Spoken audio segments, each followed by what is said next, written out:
Alors Christian Donnel, rebonjour. On va continuer notre pérégrination à l'intérieur des États baltes et après la Lituanie, on va aller dans un autre pays qui commence également par la lettre L, la Lettonie. Peut-être parler aussi de son aspect linguistique. Vous avez dit qu'il y avait un trait commun à ces trois républiques, une langue finno-ougrienne.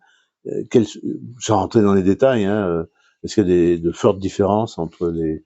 Est-ce qu'il y a ce qu'on appelle l'intercompréhension, par exemple, entre les États baltes, comme c'est le cas entre les Bulgares et les Macédoniens qui parlent des langues très proches et qui se comprennent les uns les autres? En matière de langue, il y a quand même des langues qui sont différentes, toutes d'origine indo-ougrienne, mais ce qui est à retenir, c'est que ces trois États se sont inscrits dans une solidarité, vu leur histoire.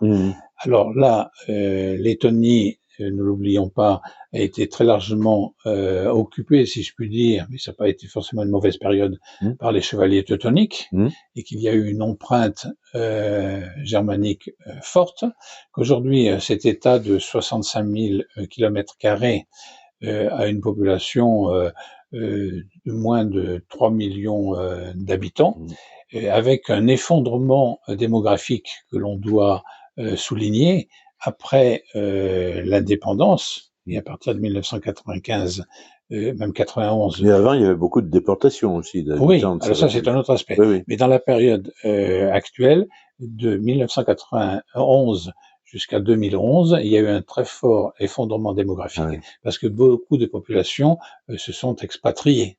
Alors, pour revenir sur le traitement de cette population dans l'histoire, effectivement, cette population martyrisée, on peut le dire comme ça, par les Allemands d'un côté et les Russes de l'autre, eh bien, ont subi, comme la Lituanie et l'Estonie, des pogroms et des déplacements de populations juives, mais aussi de tous lettons qui n'acceptaient pas la domination extérieure. De ce fait, aussi bien l'Allemagne que la Pologne, alors l'Allemagne sous ses formes d'empire avant la Première Guerre mondiale, l'Allemagne et la Russie ensuite sous son angle soviétique, eh bien, on maltraitait cette population et il y a eu beaucoup de transferts de lettons à l'extérieur.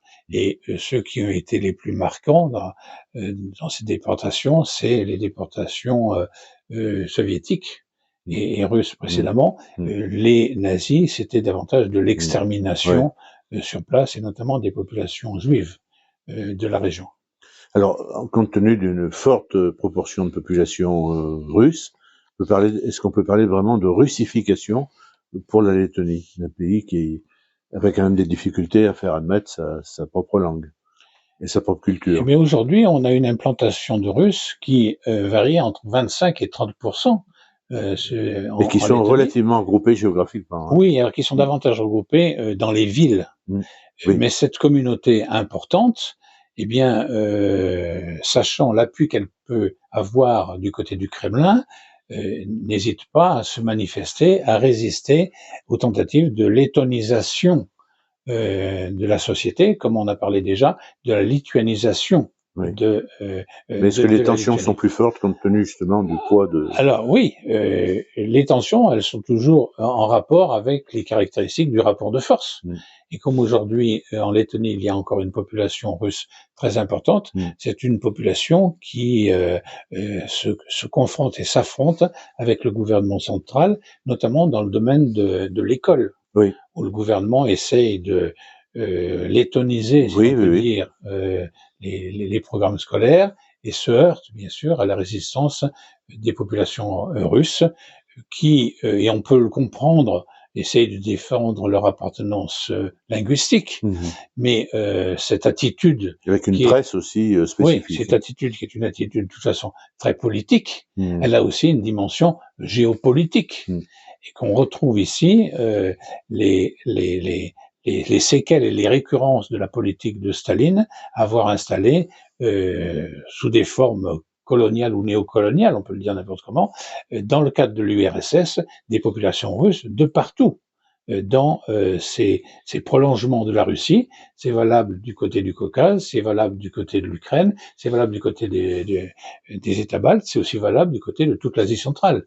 Et que même si dans tous ces pays de l'ancienne URSS, beaucoup de Russes sont rentrés dans le territoire de la mère patrie, beaucoup sont restés, Oui. et toutes ces populations-là sont bien sûr instrumentalisées par le Kremlin. Oui. Alors spontanément, vous avez parlé à propos de la Lituanie, d'un potentiel touristique. Ça a l'air moins évident. On en parle beaucoup moins de la Lettonie sous cet aspect. Et pourtant, je crois qu'il y a une jolie capitale aussi. Oui, si, il y a encore une politique touristique qui a été mise en place en Lettonie, qui a peut-être plus de difficultés à s'imposer, sachant que ce pays a fait des choix un peu différents de la Lituanie et a porté ses efforts sur le secteur tertiaire, puisqu'il avait un secteur industriel moins important que la Lituanie, on l'a mentionné, et sur le secteur tertiaire, le développement des banques. Ce qui fait que dans ce pays, la Lettonie, et dans la capitale, la Riga, on a soupçonné, enfin l'Union européenne a soupçonné parfois qu'il y ait des stratégies de blanchiment d'argent dans ce pays et dans cette capitale, comme on le retrouve par ailleurs du côté du Monténégro, dans les Balkans. Oui. Bon, donc la Lettonie a essayé de se faire sa place dans une logique des services et notamment de la finance, ce qui l'a parfois amené à être suspecté de manipulation. Et est-ce que son appartenance à la zone euro a favorisé et facilité ce développement bancaire, y compris avec évidemment. les dérives que vous venez d'évoquer? Il n'y a pas de hasard dans l'histoire. Effectivement, toute la politique du développement des services en Lettonie se fait dans le cadre de l'appartenance à l'Union européenne, et vous comprenez bien que tout le secteur bancaire est profitable à cela, sachant que la Lettonie fait partie de la zone euro. Oui. Et qu'effectivement, c'est une appartenance très intéressante pour l'Union européenne et pour ce pays lui-même, mais des moments, il faut être vigilant au dévoiement qu'il peut y avoir à cette appartenance.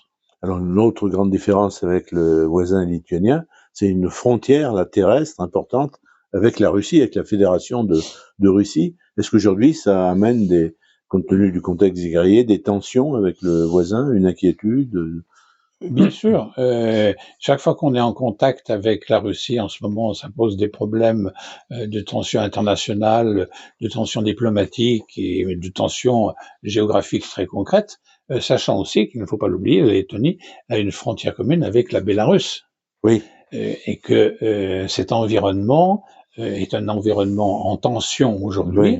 C'est pour ça que la Lettonie, comme la Lituanie, mais aussi comme l'Estonie, est toujours très favorable à donner des avions à l'Ukraine, que par ailleurs, elle renforce son budget militaire, puisqu'elle a pratiquement doublé son budget militaire récemment, et qu'il y a aujourd'hui à peu près 6000 soldats en Lettonie.